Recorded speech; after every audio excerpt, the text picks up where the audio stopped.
All right. Happy Friday, everybody. Happy Friday. Happy And wel- Friday. and welcome to the back catalog listening party. My name is Mother Banjo, one of your hosts. My name is Anthony Ihrig, the other host. And today we have joining us from Athens, Ohio, Megan B. And looks like folks are in need of a happy hour because folks are right on time today. Jeannie was even here a little bit early. And Chris, ready for another great hour of Hey, back catalog Chris. listening party and sipping awesome beer from Uda Pills Brewing. Yes, proof of that. Alan Hastings, hi. And Connie from Richfield Hey, and Connie. Joni and someone joining us from That's downstairs, Ohio. that's my roommate Davy. Oh, I love that. Right Hi on. Oh, that's Davy. great. I'm Wonderful. upstairs.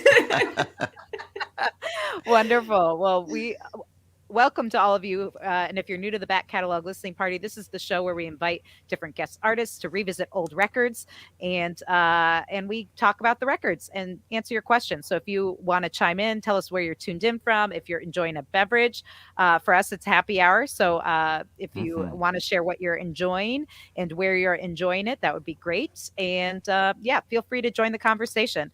Hi, Amy, and great to have you and Hi, Joe. Mom.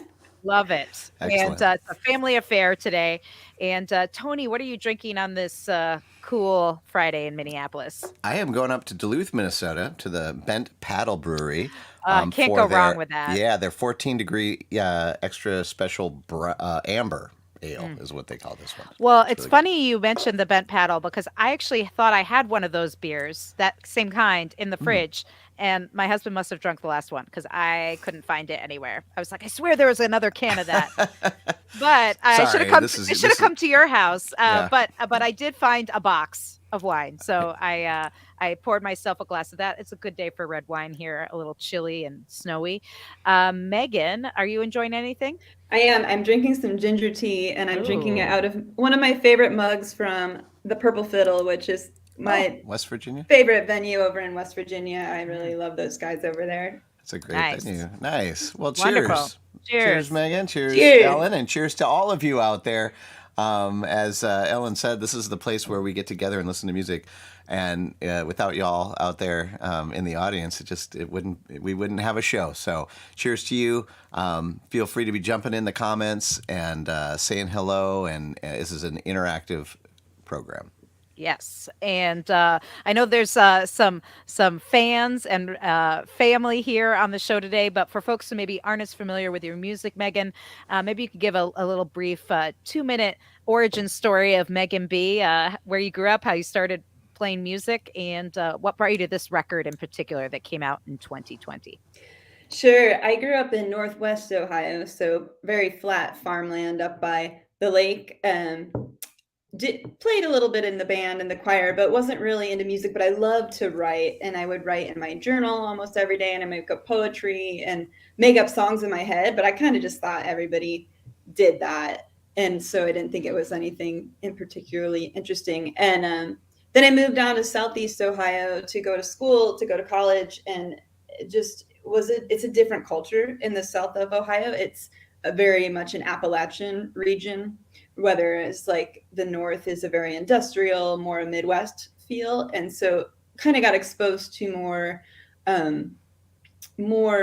of the Appalachian folk and the old time music, and just a really different vibe, and a little more of original music, and not so much the cover band scene.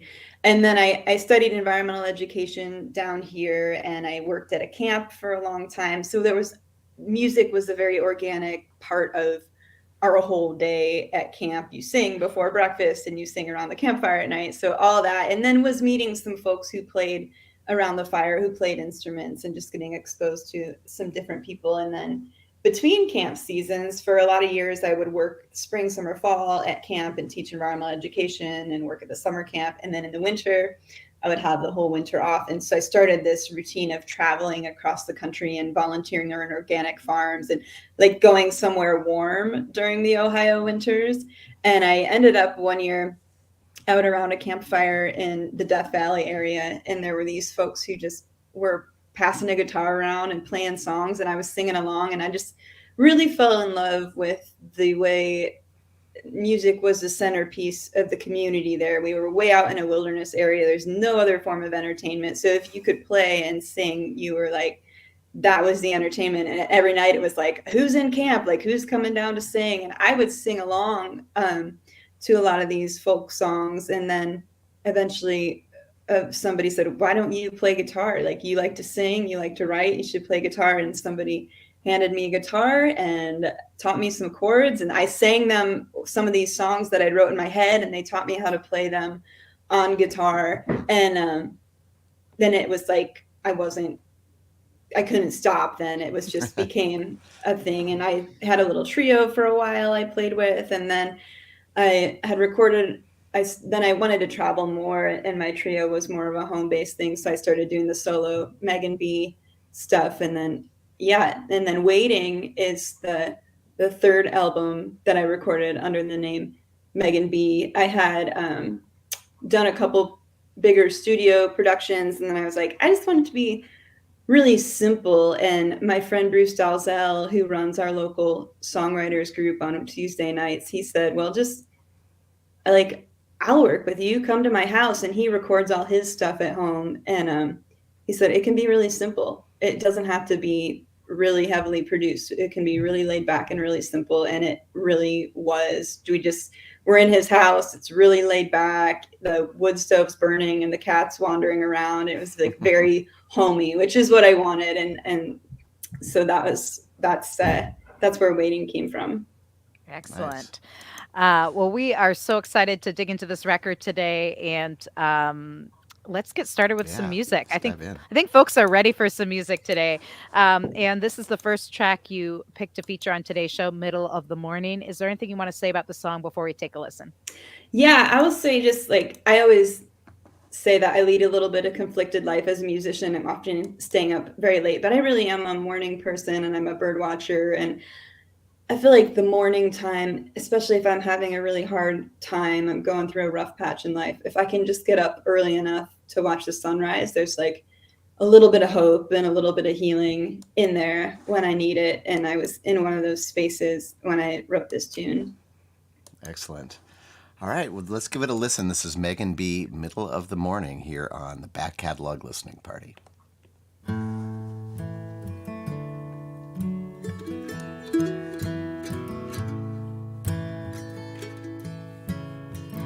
The sun is rising like fire through the trees, and I'm on the porch with a steaming cup of tea.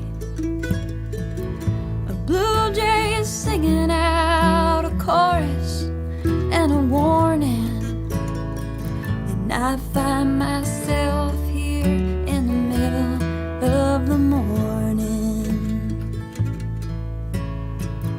The sun is shining off the glisten of last night's rain.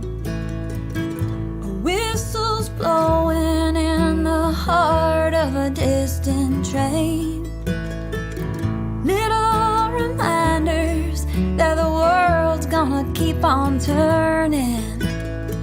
I might find forgiveness in the middle of the morning. In the middle of the morning, well, I think about you so far away. Maybe you're driving some empty back roads. Maybe you're speeding off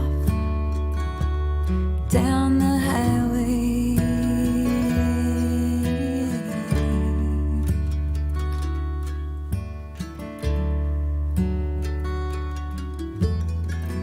The sun is drying out the mud on the tractor tire. The bluebirds are lining up in a row on the telephone wire. And I've got work to do and a whole lot of learning. I think I'll start right here in the middle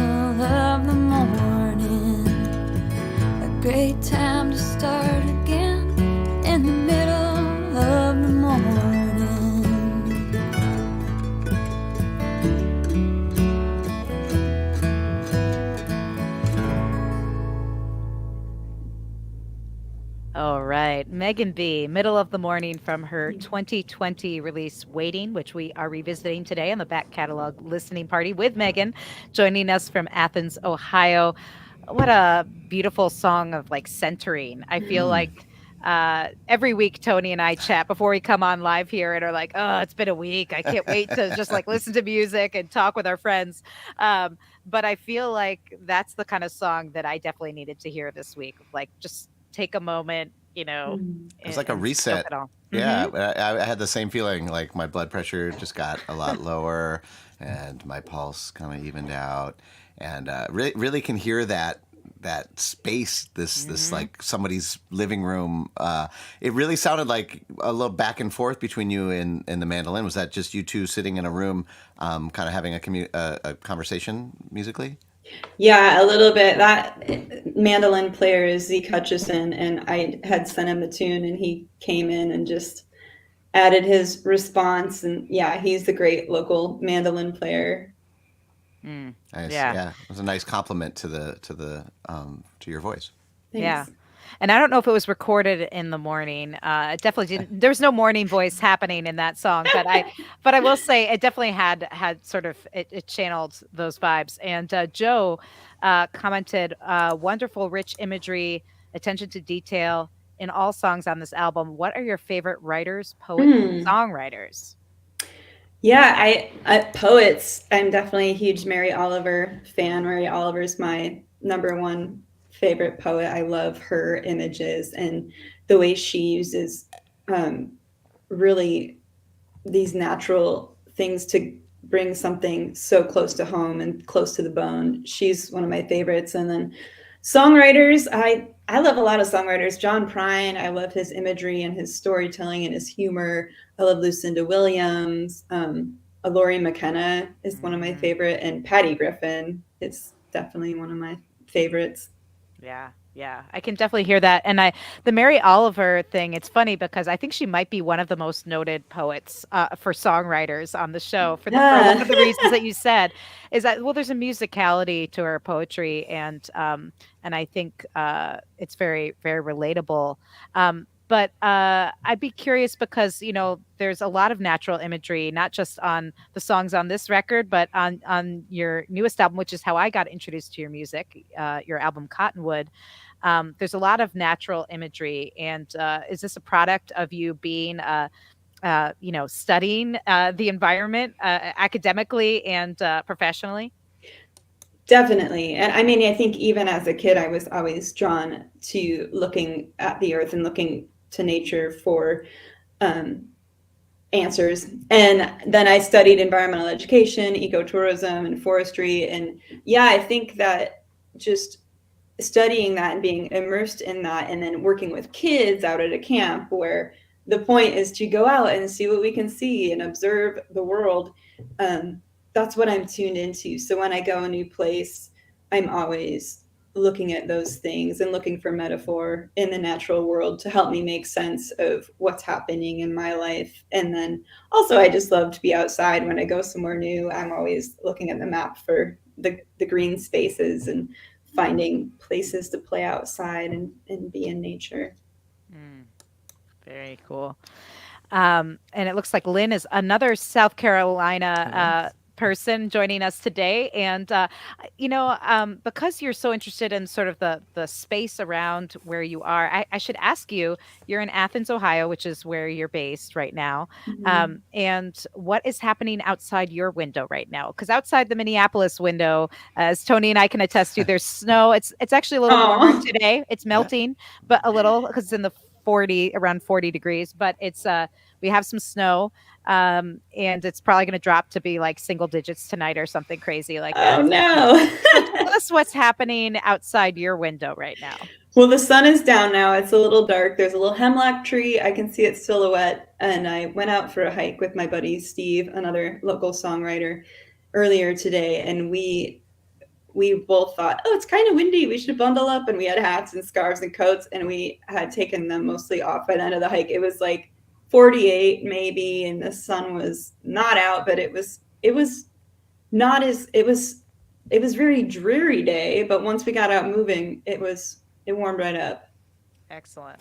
So just since we're on this topic, are you an outside writer? Do you like to bring a little notebook with you and do songwriting out around all of that nature? I do love that. I don't always do it, and especially when it's cold, it's not easy for the hands. But I'll do that sometimes, and then I'll use the voice recorder on my phone just if I'm walking outside and record ideas and melodies on my phone. The magical thing that happens when you're not thinking about writing. I know that's always the thing. Just when you're like, "Oh, I'm not going to bring that paper or phone with me," then you're like, "Oh, I wish I had it. I have to remember Yeah. this And song." and I want to I Yeah. want to say how much great art has started on these voice memo apps now, because we've been doing this for a couple of years, and I'd say 90% of the songwriters are like, well, when I'm out and about, I just use the voice recorder. It's like the unsung hero of songwriting world. Yeah. Yeah, Yeah. especially folks who are traveling or driving or doing other things with their with their hands at the same time. So speaking of being outdoors, and Tony just referenced, we've been doing this show for a couple years now. We started this right in March of 2020. On the onset of the pandemic, a clear result of the pandemic, wanting to reconnect with our musician friends and music loving community. But this album that we're revisiting today came out in 2020. I don't know what part of the year it came out in. Um, did you record this before all the madness, or? I had all of my parts done by March, but we had guest musicians coming in, and it was like a really awkward time. We kind of got our last person in right at the shutdown, where we're like, I don't know if we should be in here. There was so much unknown then, but we got our few people in, and then I had a couple people sent stuff in because they were in other parts of the country, and we just it felt like we were really under the wire. And then all the mixing and mastering process happened remotely, and that is pretty easy. We just send tracks back and forth. I mean, I usually like to be in the same room helping mix and listening together, but that did not happen. So we just did a lot of sending stuff back and forth. Yeah, and then it came out in the summer of 2020, and I was like, well, I'm not touring this one. Did you do like a virtual release party, or did you do something outside, or how did you celebrate? I made some videos for it, which was fun, and it was I had the time to do it. So I did some of that, and then I didn't do a whole lot of the streaming shows, but I would make videos and put them up, and Nice. yeah. Well, we'll dig those out and put them in the show notes of this episode, so people can check it out. Yeah, definitely. And this is kind of one of the great things about the back catalog listening party, is that we give artists a chance to shine the spotlight on these releases. In this case, an album that got short shrift because you weren't touring at the time and didn't have the access to the same stuff. So I'm really excited we get to revisit it with you today, Megan. And the next track that you picked to feature on today's show is Waiting on the Wind. Is there anything you want to say? I do. I'll tell a little story, because I had a friend this summer who's like, I've listened to that so many times, and I never thought about it. And I think it stands on its own. But really, the backstory of this is that when I was working at camp, I have this mentor, Paul, who lives just down the road from camp. And he's been studying the natural world since he was a real little boy, and now he's in his 80s, and he's just so curious and a great teacher. And we were walking one day looking at flowers in the spring, and he was describing, pollination, and that, flowers have these kind of voluptuous, sensual colors and smells and shapes, all in the name of alluring an insect over to them so they can get pollinated. It's a very sensual thing for flowers. That's how they make new flowers. And then that we're looking at all these irises and orchids and beautiful flowers. And then we went further down the trail and saw these grass flowers, which if you ever let your grass grow long enough, there's it's not much there. There's not much to look at. And it's what about these, Paul? They're not very sensual. Who are they trying to attract here? And he's like, well, they're not worried about it. He said, they're not worried about attracting insects. They're just pollinated by the wind. And so they're just hanging out, waiting for the wind to blow by, thus dispersing their pollen on the wind. And he's like, yeah, think about it. If you're not wasting your time trying to attract that certain insect, and then the wind doesn't care. Like, it doesn't matter what you look like. It doesn't matter what color you are. He says, it doesn't even matter if you smell good. And I just laughed about that so much. I was like, I'm putting that in a song one day. And Nice. I'm just thinking about all the different ways. The metaphor of the flowers and how they attract, and as humans, how we go about attracting our mates. Some people really deck it all out, and some people just kind of hang out and wait. And so it's just like for our wind pollinated friends. Fantastic. This is Megan B. Waiting on the Wind here on the Back Catalog Listening Party.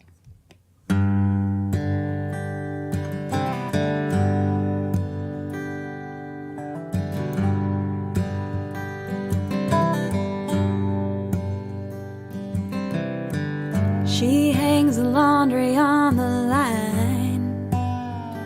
She turns her eyes to a clear blue sky. She is waiting. She is waiting on the wind.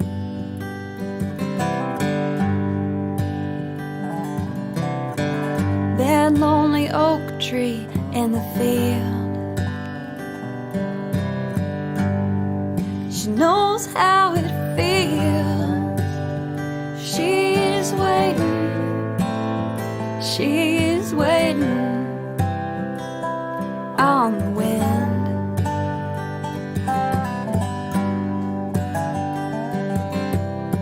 She ain't getting dressed up. She ain't going into town. She's standing in the prairie grass, just hanging around, hanging around, hanging around. That girl is waiting on the wind.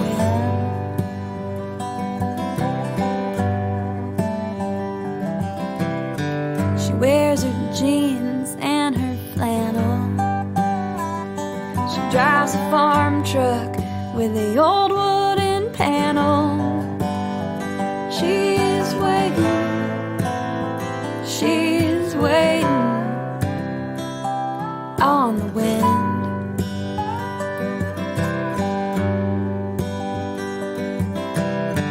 And all the asters and the lupine,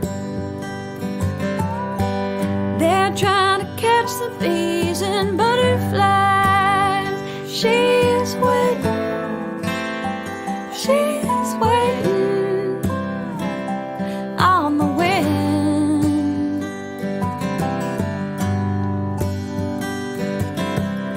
She ain't getting dressed up.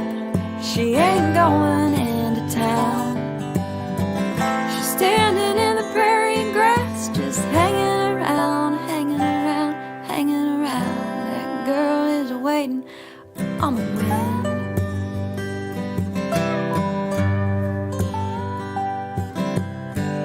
One day he'll drive down from the mountain, and she'll untie that flowered apron. She is waiting. She is waiting on the wind.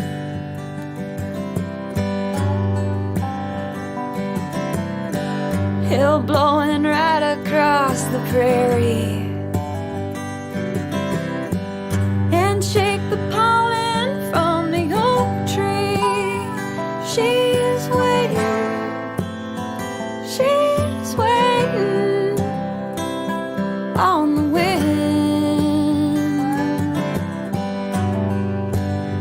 She is waiting.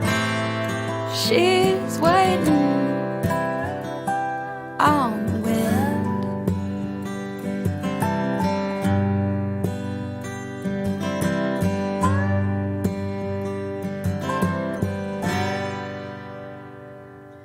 All right. Megan B. with Waiting on the Wind from her Thank you. 2020 release, Waiting, which we are revisiting today with Megan B. joining us from Athens, Ohio.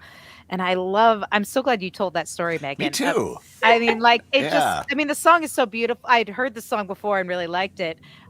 but it adds a whole new dimension when you think of the idea of these, yeah, these flowers and people that are just waiting for things to happen and going at their own pace. I love that. Yeah, and I slip a little environmental education lesson in there too.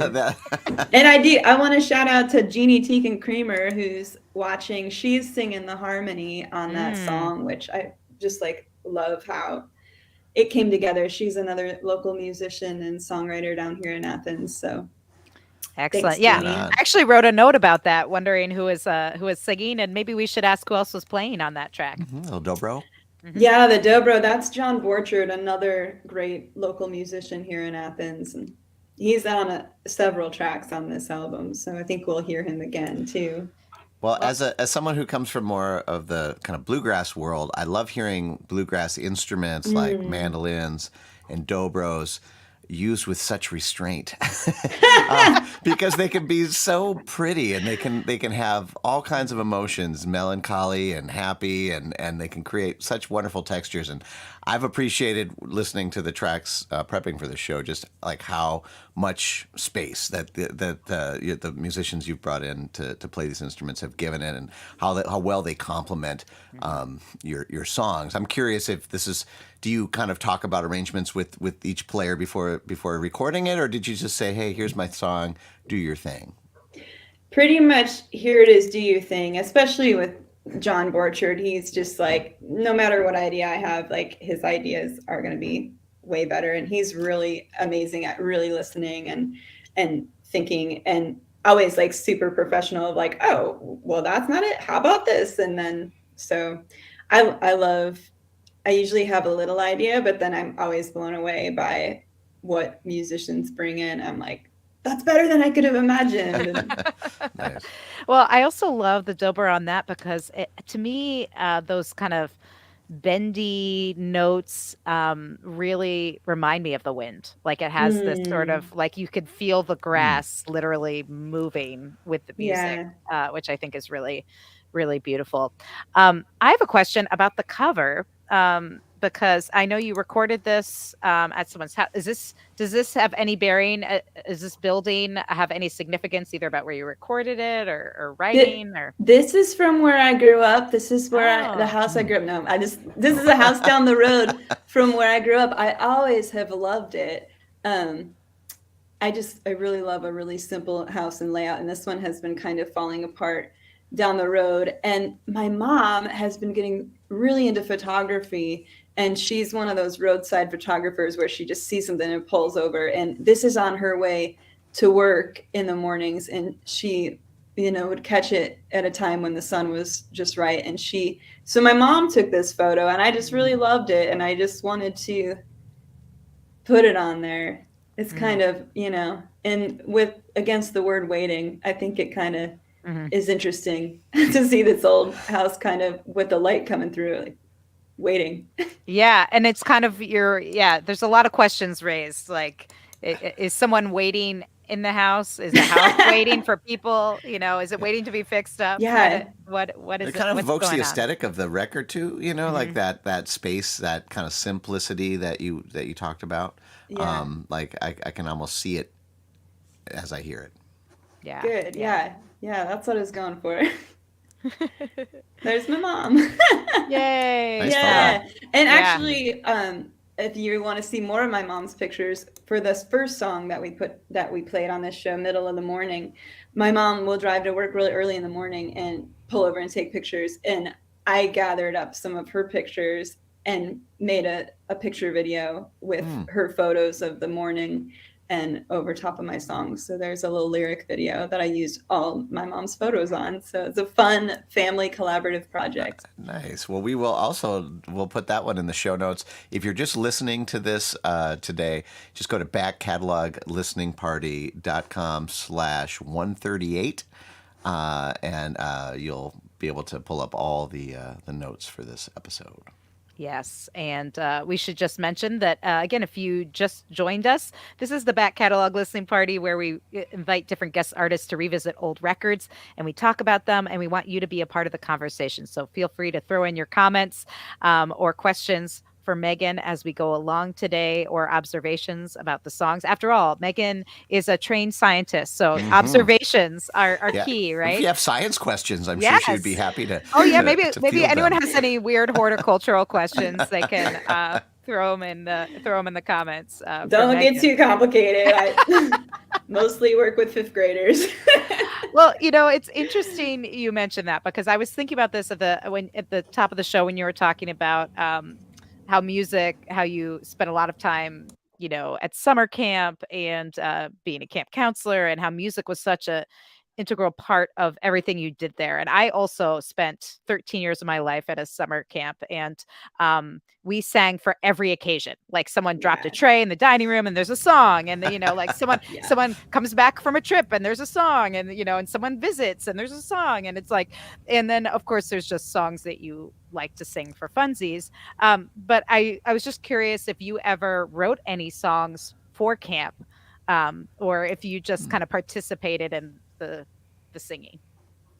Yeah, I'm always making up songs, and sometimes making up songs with kids. Like, I've definitely done workshops where we went out and had a hike, and then later came back and were like, let's brainstorm from what we experienced on our hike. Like, let's write a song, and then have written a lot that way.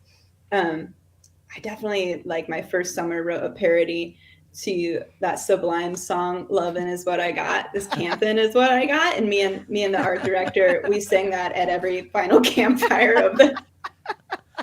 I Nice. love it. That's Yeah. great. Wonderful. Well, I this is so much fun to revisit these songs with you, and find out the source material for all of these songs. And I should mention that if you like what you're hearing today, you can buy this record. She still has physical copies, so you can bring it on your next camping trip. And you can buy the CD directly from her on her website. And if you do the digital thing, and the best way to do that today is on Bandcamp, because it's Bandcamp Friday. So Yeah. that means 100% of the sales go directly to artists. So if you want to get the digital version, but the high quality files, this is a great way to do that. And you could throw something extra. Bandcamp allows you the option to pay more than what they charge. So you can throw in a little tip for Megan as well.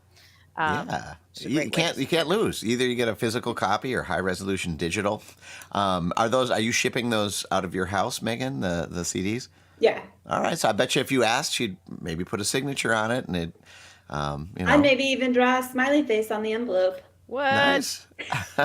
All All right. right. Well, it goes a long way to supporting independent musicians. Buying one digital download, what is it, like 5,000 streams or something?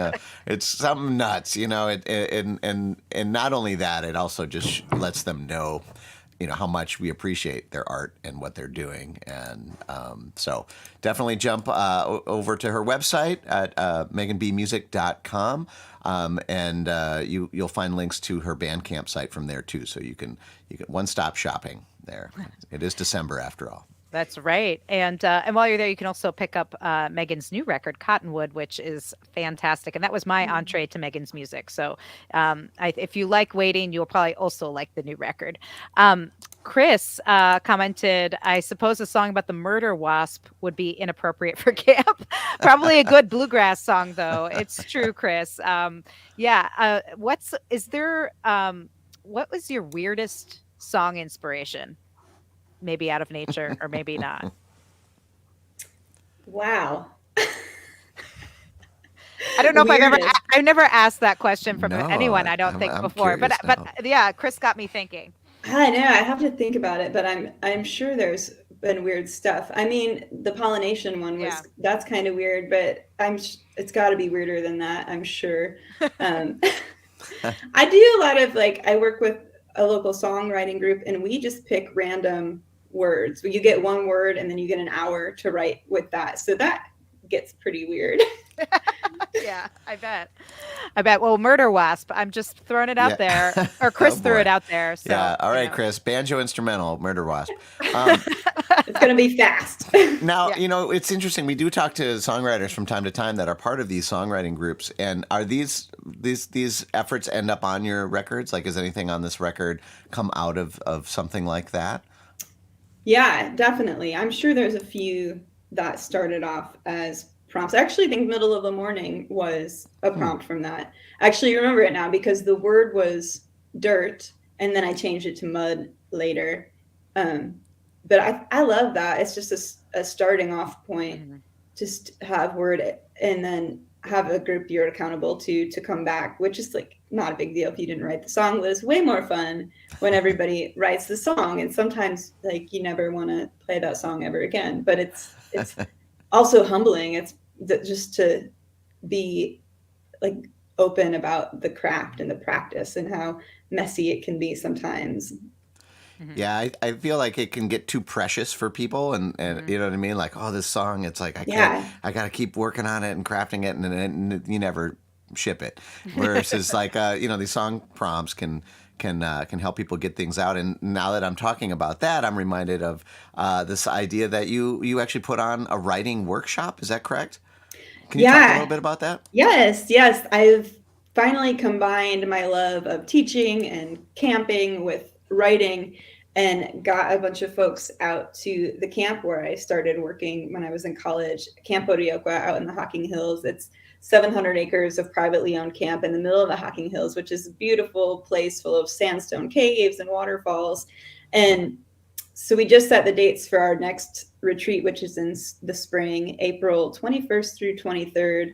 And it has just been so fun, and it's been a dream come true. And to get to go to camp and be at camp and be there with other writers. And it's not just for songwriters. We've had somebody who was teaching memoir and poetry and children's writing. This year we have Sherry Flick, who's from Pittsburgh, Pennsylvania. She's our keynote speaker, and she's an urban gardener, and she's doing a food writing workshop talking about how food brings us into these memories and then writing from that space. And she's also doing a workshop on flash fiction.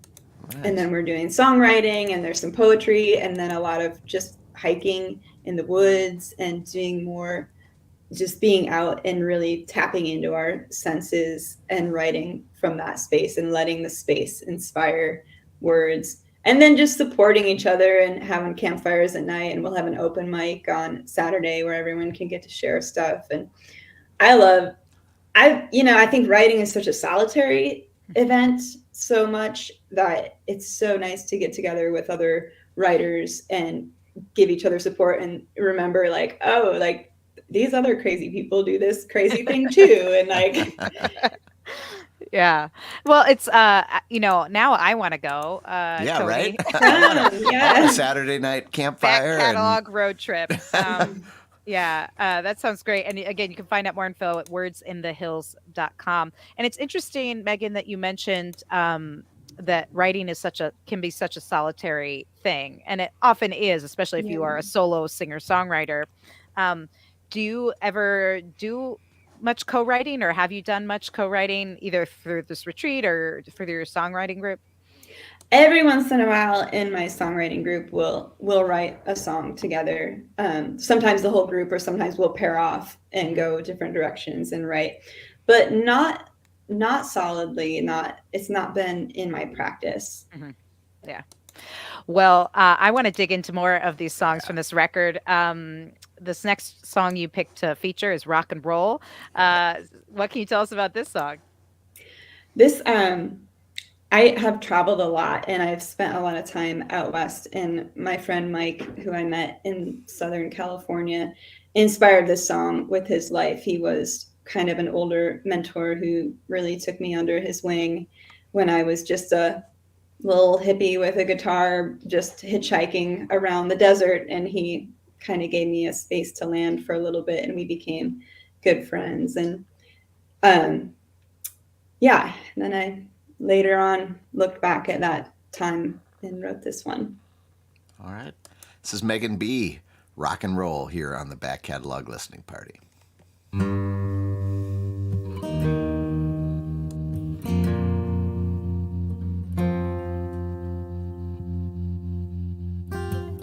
So close to Mexico, right above the border, but right below the checkpoint. A little broken down RV under a mesquite tree, just is where they said he'd be. He was sitting outside on the sun-baked couch, hand-rolled cigarette sticking out of his mouth, cranking up a handheld radio.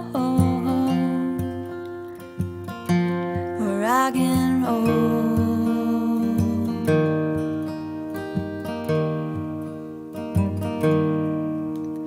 He cracked me a beer and he asked me my name, and he looked at me twice. He said that was the same as a daughter he lost back in '93, and she was probably just a year older than me. He said you could stay a while, lend me a hand, hell, you can camp forever. It's all public land from here all the way to Calexico.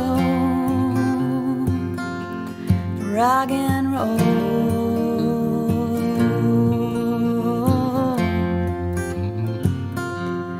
Rock and roll.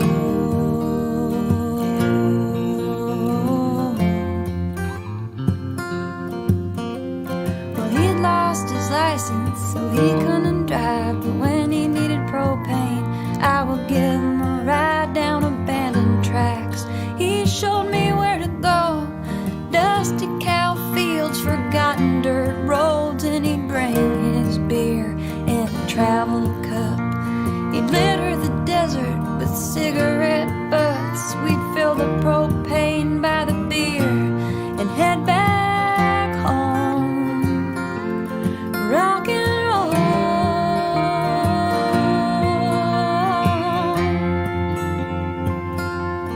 Rock and roll.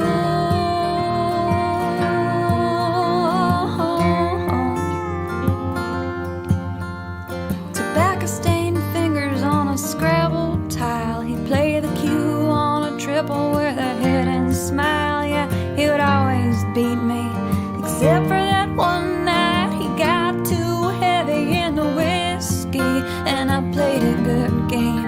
I had a good hand, but it didn't feel like I won, 'cause he could barely stand up on his own. Rock and roll.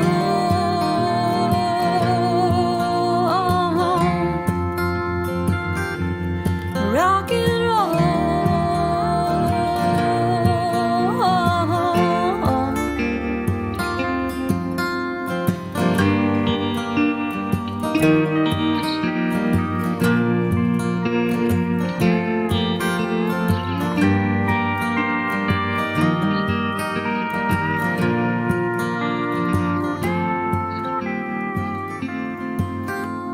For 10 long years I stopped and visit that man. Yeah, I'd sing him a song, I would lend him a hand. He'd tell me a story, he'd write me a limerick. His mind was sharp, but his body was sick. He said I'm drinking myself right out of my liver. Hell, I smoked myself right out of my gizzard. Girl, someday you'll come back and I'll have to go.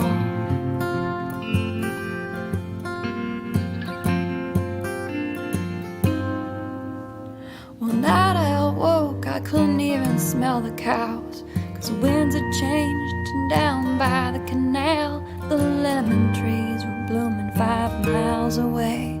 I could smell them right then, I still can today.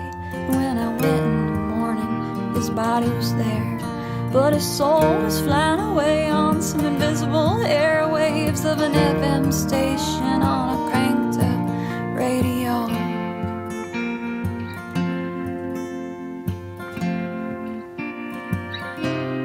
Rock and roll.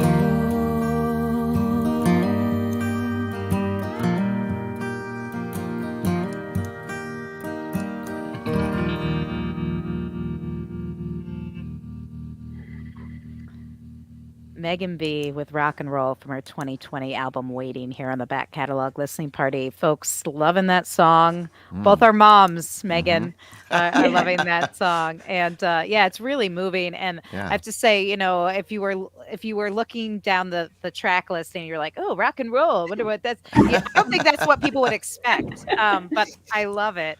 And I one of the things I love about your songwriting is we've already talked about sort of the natural elements of your songwriting and being very inspired by the environment.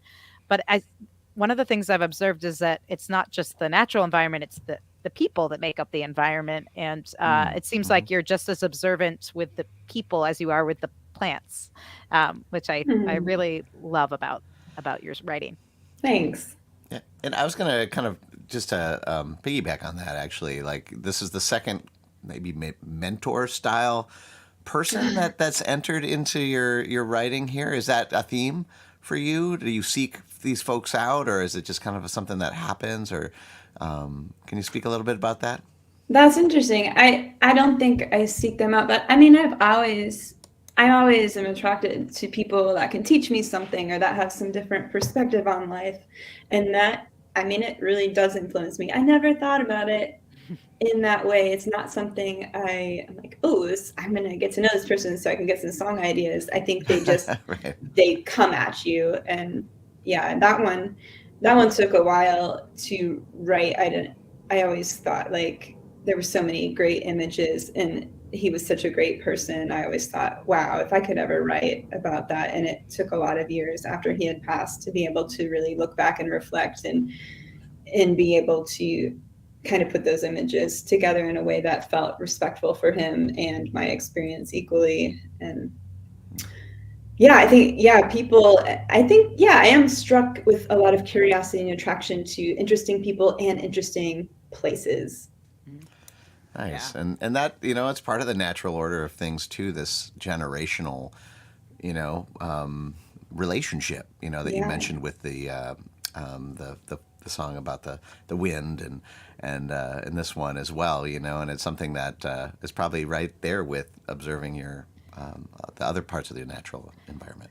Yeah, and I would love to hear what your students or campers later they might be writing songs about you, Megan. Talking Ah. about their amazing mentor, and when Mm-hmm. you're like 10, like someone even in their 30s is feels like ancient, right? So they'll be like, Right. "Oh, this Yeah. old teacher I 30. had." Jeez.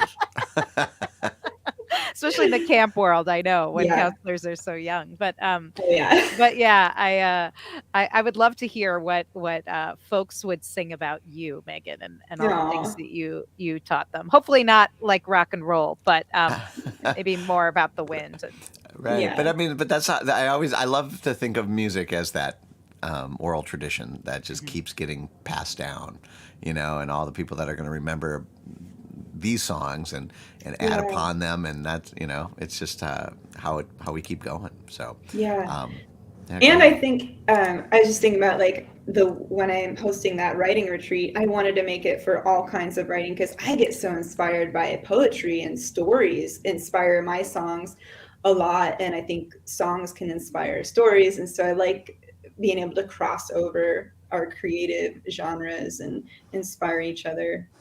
Mhm. Looks like yes, I agree, Lynn. And Thanks. Joni was saying, talking about women in country music, and she says she hears some of that pure country Hmm. singer-songwriter tone. Do you place yourself in folk, bluegrass, country? And she says she hears a hint of Amanda Shires. So, Hmm. yeah, what do you, if someone asked you, what kind of music do you Oh, play? the dreaded I question. know, right? Yeah. I say folk Americana, singer Uh-huh. songwriter. Mhm. Yeah, that's what I would say too. Yeah. Yeah. And a storyteller to me, like I think that's such a big part of what you do is sharing these stories. Hmm. And do you when you play live shows now that you are playing them out again? I know. I got to see you in Chicago at the Folk Alliance Regional Midwest Yeah. Conference, which was such a treat. And you're such a great performer and sharing these songs and stories with other people. Do you do much in the way of covers, or do you always kind of stick to your own original work? I do some covers now and then. Yeah, I like to throw some John Prine songs in there and Lucinda Williams and some Neil Young every now and then. I like, especially if I'm playing a longer set out, it's fun to, if it's a new audience, to connect with something they might be familiar with or that they can sing along with, and Mhm, as like kind of a gateway into my music. mhm. And then yeah, around the campfire, that's like gold, you know, if you can pull out something everybody can sing along with. That's right. That's right. So what's your go-to campfire song? Oh my God. I mean, anything by John Prine, Yeah. Paradise. Yeah. Yeah. Or Oh, Angel yeah. from Montgomery. Yeah. Boom. Yeah. Yeah. Done. Well, on the flip side of that, okay, this is just something that I love to I always forget to ask, but I'm always curious because I mean it's a little selfish because I want to know. But what new music are you listening to right now? Oh, interesting. I just wrote an article for our local NPR station, asks local musicians to say what they've been listening to this year. I listened to a lot of Brett Dennen this year. I saw him in concert earlier this year, and I had not really been familiar with him, and I really fell in love with his very poppy folk, and it's fun and danceable and so positive. So I've been listening to a lot of Brett Dennen. Patty Griffin put out a new album this year, Tape. That's all like old demos, and so I love Nice. that intimacy of like it's just her and her guitar most of the time, just like you feel like you're in the room with her. So I've been listening to that. My buddy Bruce Dalzell, who recorded my album, he put out an album of his own stuff this year called Kiss of the Muse, and I've been digging on that. Nice. Excellent. Yeah. Very cool. Thank you. We Ellen and I are always trying to fill up our CD shelves, right? That's right. And not that we need help, as you can see behind Yeah, me. we have a Maybe some problem. space in there. Yeah, exactly. And we'll have to get that link from you to that article, Hi, Mike. Megan, because we'll share that in the show notes too. Again, if you are new to the Back Catalog Listening Party, we do archive all these shows. You can come back to this YouTube link and watch the whole thing or share it with your friends. But on our website, you can see extended notes, the track listing of all the tracks we featured, and links to supplemental material. If you want to continue your journey with Megan B and her influences, you can check that out. Including Words in the Hills, Thanks. writing retreats and workshops, wordsinthehills.com. If you're just listening to it, I'm sure that you would come out with a lot of great words. Mm-hmm. Definitely. And right now, I think we only have time for one more song. What happened to the hour? It flew by. I don't know. When we have like a songwriter on like you, Megan, we just get too excited and want to pick your brain. I want to talk about all the words. Yeah, right. I'm excited. I'm excited too. Well, this last track that you picked to feature on today's show is Dreams I Don't Remember. And is this inspired by trying to remember one of your dreams, or? A little bit. And this was one that kind of came from my songwriting group too, because one week we said, next week, let's co-write. Everyone bring a title and we'll pick one. And I thought of this. I was trying to remember a dream, and I thought of this title, Dreams I Don't Remember. And I thought, that's a great title. I'm going to bring that to group. And then we got so distracted sharing other songs that we never got to co-write. And then we pick a random word at the end of every meeting, and then you have to write with that word. And somebody picked the word dreams. And I thought, well, fine, I'm going to write the song because I already wrote a title with that word in it. And I had been thinking about just that feeling of like grasping at this, when you wake up from a dream, but you can't, there's a feeling, but you can't get the details. Like, what the heck was I just dreaming? And then kind of expanding that into the bigger world of dreams that maybe are passed down from who knows where, like, where do dreams come from? And I'll mention that I was working with a group of fourth graders this year, and they were doing a poetry session, and I brought some songs in and printed the lyrics out. And this is one that we looked at with the fourth graders. And I asked them, 'cause sometimes words can have more than one meaning. So what do dreams mean? And they were really digging into it. And we were talking about just dream. You have a dream for your life. You have goals. And one kid said, so really dreams never die because, even if somebody dies, they had a dream that somebody else might have too. So the dream never dies. And I was like, you fourth graders are blowing my mind. So now I think about that when I play this song. And I think it's one of those songs every time I play, I kind of sink a little deeper into it and hear it in a different way because dreams is such a wide subject and a thing to sit with. Dreams I Don't Remember from Megan B here on the Back Catalog Listening Party.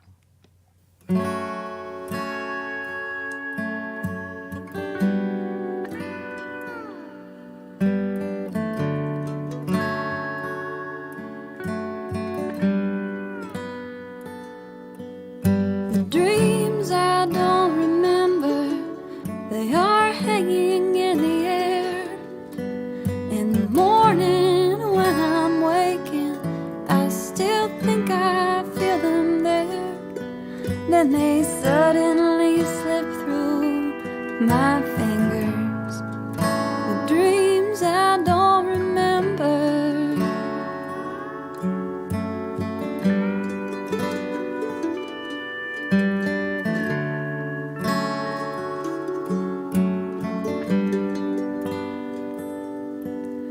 The dreams I don't remember, they dry up with the dew. They are rising in steam, coming off my neighbor's roof. As the morning light meets the cold December, the dreams I don't remember.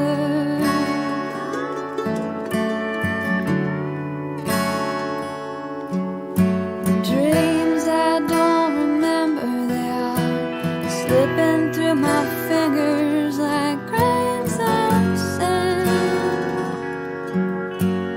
drifting to the ocean on the tide, and drifting back again.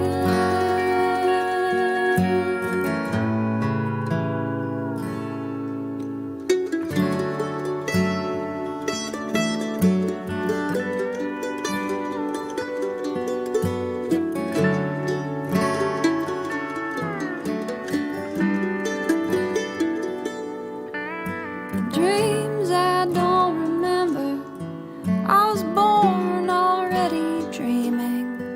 They were passed down from my mother in a blanket she was weaving. There goes back into the past, then on forever. The dreams I don't remember. The dreams I don't remember. The dreams I don't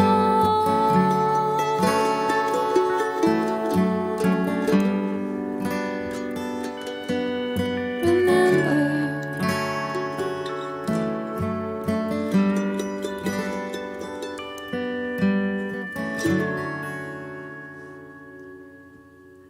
All right. Megan B with Mm. Dreams I Don't Remember here on the back catalog listening party. That is from her 2020 album Waiting, which we have been revisiting today with Megan joining us from her home in Athens, Ohio. And that song always does remind me of that sort of half state in between Mm-hmm. sleeping and waking. And I don't know, I was just thinking about, you know, how there's a lot of songwriters say, oh, I had this kind of melody or idea in a dream.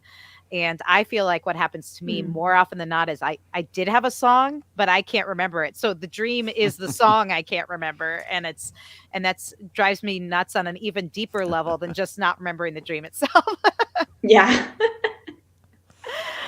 Are there any songs that you wrote that came from a dream that you feel like came out of like directly, not just the idea, but like the song itself? Yeah, on the album Cottonwood, the song I Wish I Knew came right out of a dream. I had been thinking of that title, but I hadn't thought of a subject for it yet, and then went to bed and dreamed it and came out with the chorus in the morning. Wow. Nice. Yeah. Well, if you want to pick up that new album, Cottonwood, again, Megan put out a beautiful new record. I think this past summer it came out. I really dig it. I think you will too if you like waiting. You can pick up both albums from her website. She'll sign them. She says she'll put a smiley face on them. And you can do that at meganbmusic.com. And of course, you can also find her music digitally on Bandcamp today. She gets 100% of the sales because it's Bandcamp Friday. So, great way to get your holiday shopping done. And Megan, thank you so much for joining us today. This has been such a treat. Thank you. Thank you for having me. I could talk to both of you all night. This has been really fun. Well, likewise. Yeah. Well, we'll have to have you back on when Cottonwood is a little bit older, has aged enough to talk about on the back catalog listening party. And we want to thank all of you for joining us today, family and friends and new friends. This is why we do this, so we can connect with each other, enjoy music, rediscover music, and talk about it with music loving people and word loving people today. So thank you so much for joining us. If you liked it, like it on YouTube, give it the thumbs up, and direct more bots to Megan B.